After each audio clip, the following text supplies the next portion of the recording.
ଆମେ ଆଜି ବାହାରି ଯାଇଥିଲୁ ବାଲେଶ୍ୱର। ବାଟରେ ଗଲାବେଳେ ପେଟ୍ରୋଲ ପମ୍ପରୁ ତେଲ ପକାଇଥିଲୁ। ଆଉ ତେଲ ପକାଇ ସାରିଲା ପରେ ଆମେ ପହଞ୍ଚି ଯାଇଥିଲୁ ବାଲେଶ୍ୱରରେ। ସେଇଠି ଦୋକାନମାନଙ୍କରେ କେତେ ସାରା ରାକ୍ଷୀ ବିକ୍ରି ହେଲାଣି, ଦେଖନ୍ତୁ କେତେ ସୁନ୍ଦର ଦେଖାଯାଉଛି। ଆଉ ତାପରେ ଆମେ ଯାଇଥିଲୁ ଚପଲ ଆଡ଼େ। ଦେଖନ୍ତୁ କେତେ ସୁନ୍ଦର ଡେଲି ୟୁଜ୍ ଚପଲ ବହୁତ କମ୍ରେ ମିଳୁଛି।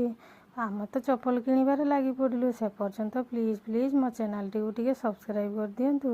ଆଉ ତାପରେ ଆମେ ବାହାରିଥିଲୁ ଫଳ ମାର୍କେଟ ଆଡ଼କୁ। ମୋ ଝିଅ ନା ସେଉ ଖାଇବାକୁ ବହୁତ ଭଲ ପାଏ। ଆମେ ଯାଇଥିଲୁ ତା ପାଇଁ ସେଉ କିଣିବା ପାଇଁ। ଝିଅ ପାଇଁ ସେଉ କିଣା ହେଲା। ଆଉ ତାପରେ ଆମେ ଘରକୁ ବାହାରିଲୁ। ମୋ ଭିଡ଼ିଓଟି ଯଦି ଭଲ ଲାଗିଥାଏ ପ୍ଲିଜ୍ ସବସ୍କ୍ରାଇବ୍ କରିବାକୁ ଭୁଲିବେନି। ରହିଲି, ଜୟ ଜଗନ୍ନାଥ। ଆମେ ଆଜି ବାହାରି ଯାଇଥିଲୁ ବାଲେଶ୍ୱର। ବାଟରେ ଗଲାବେଳେ ପେଟ୍ରୋଲ ପମ୍ପରୁ ତେଲ ପକାଇଥିଲୁ। ଆଉ ତେଲ ପକାଇ ସାରିଲା ପରେ ଆମେ ପହଞ୍ଚି ଯାଇଥିଲୁ ବାଲେଶ୍ୱରରେ।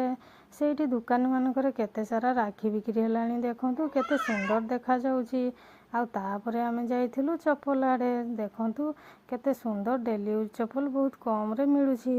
ଆମେ ତ ଚପଲ କିଣିବାରେ ଲାଗି ପଡ଼ିଲୁ। ସେ ପର୍ଯ୍ୟନ୍ତ ପ୍ଲିଜ୍ ମୋ ଚ୍ୟାନେଲଟିକୁ ଟିକେ ସବସ୍କ୍ରାଇବ୍ କରିଦିଅନ୍ତୁ।